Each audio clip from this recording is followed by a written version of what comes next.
আজকে রান্নায় করব মাছ। এই দেখো মাছটা কেটে নুন হলুদ খালি মাখিয়ে রেখেছি। তো এবার কী করে করব চলো দেখে নিই।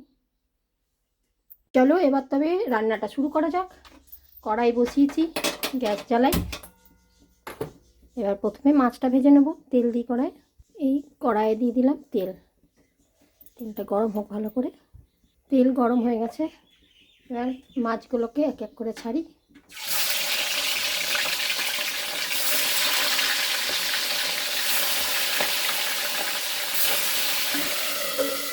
ঢাকা দিয়ে দিয়ে ভাজবো। মাছটা ততক্ষণ এদিকে ভাজা হোক, আমরা তো তখন মশলাটা করে নিই।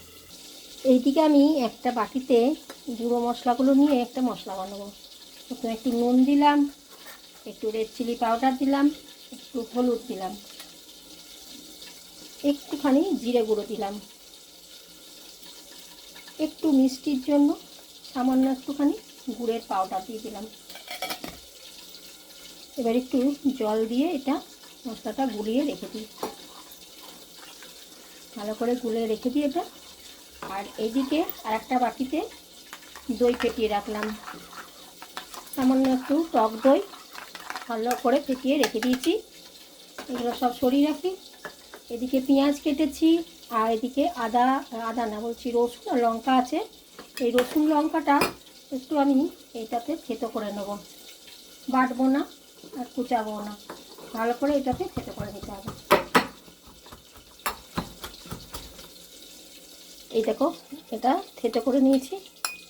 এবার চলো দেখি মাছটা ভাজা হয়ে গেল কেমন।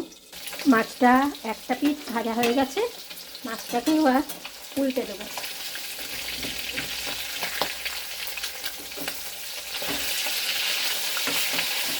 এরকম কড়া করে একটু লাল লাল করে ভাজবো।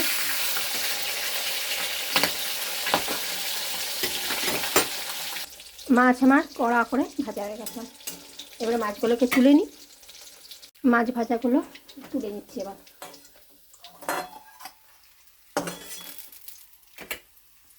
এবার ওই মাছ ভাজার তেলেই একটু দেবো কালো জিরে, আর দেবো এলাচ লবঙ্গ দারচিনি। এই এলাচটা একটুখানি ফাটিয়ে দিই, এই যে এলাচ লবঙ্গ দারচিনিটা দিয়ে দিলাম। এবার ওর মধ্যে দেবো কেটে রাখা পেঁয়াজগুলো। একটুখানি ভেজে নিই। পেঁয়াজটা খুব ভালো করে ভাজা হয়ে গেছে, এবার এই থেঁতো করে রাখা রসুন আর লঙ্কাটা দিয়ে দিচ্ছি।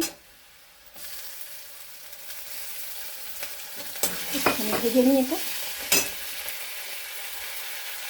এইবারে এই গুঁড়ো মশলা যে গুলে রেখেছিলাম ওইটা দিয়ে দিচ্ছি।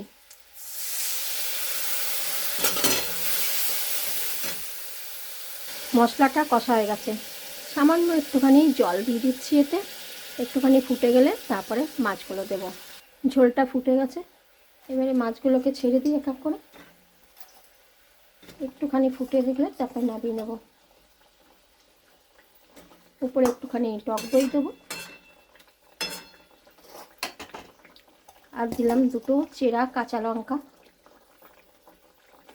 এবার উপর থেকে এই ফেটিয়ে রাখা দইটা দিয়ে দিচ্ছি। হয়ে গেল, এবার নামিয়ে নেব। ব্যাস, আমার একটা নতুন মাছের রেসিপি তোমাদের সঙ্গে শেয়ার করে নিলাম। কেমন লাগলো অবশ্যই বলো। এই দেখো আমার মাছের রেসিপি হয়ে গেছে। কেমন হয়েছে তোমরা কিন্তু জানিও, আর কমেন্ট করো। আর যদি ভালো লাগে লাইক কমেন্ট শেয়ার করে দিও একটুখানি, ঠিক আছে? আর তোমরা খেয়ে আমাকে কমেন্ট করে জানাবে কিন্তু কেমন হয়েছে।